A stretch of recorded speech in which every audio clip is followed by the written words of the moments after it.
Sometimes it can be peaceful.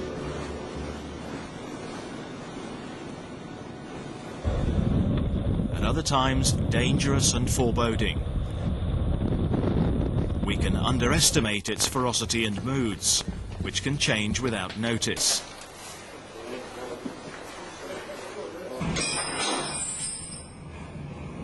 Being prepared for the unimaginable can increase the chances of survival if things go wrong.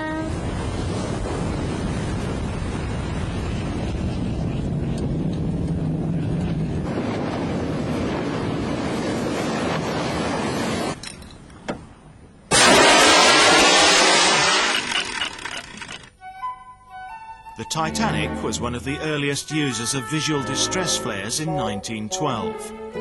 Unfortunately, at that time, the flares were ignored because there was no internationally recognized procedure to indicate what they meant. Many lives were lost because of this. To make sure this type of tragedy wouldn't happen again, an international convention for the safety of life at sea, better known as SOLAS, was established.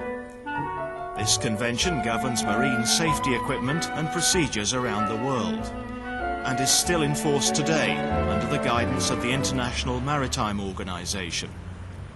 The IMO signatories now exceed 130 countries, with 95% of the world's fleet adhering to the stringent standards laid down and approved worldwide. Thank you very much.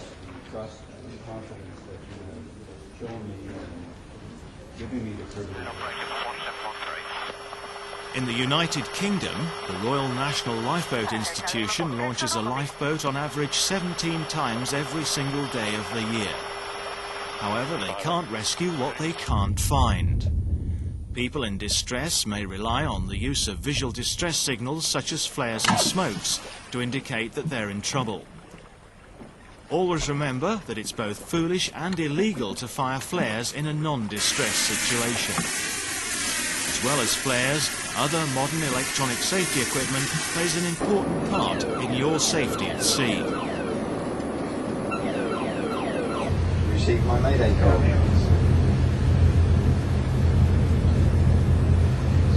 As more and more people carry mobile phones, the RNLI and Coast Guard have released advice to anyone considering taking to the water with only a mobile phone to summon help. These cannot be relied upon when setting out to sea. Often a signal will not be available for clear communication, and it's impossible for the RNLI to pinpoint a stricken vessel from a mobile phone conversation. Yeah, that's fine. Okay. In fact, their use has in many cases hindered a rescue operation by the RNLI and HM Coast Guard. They stress the importance of carrying an adequate supply of pyrotechnics for signalling when help is needed.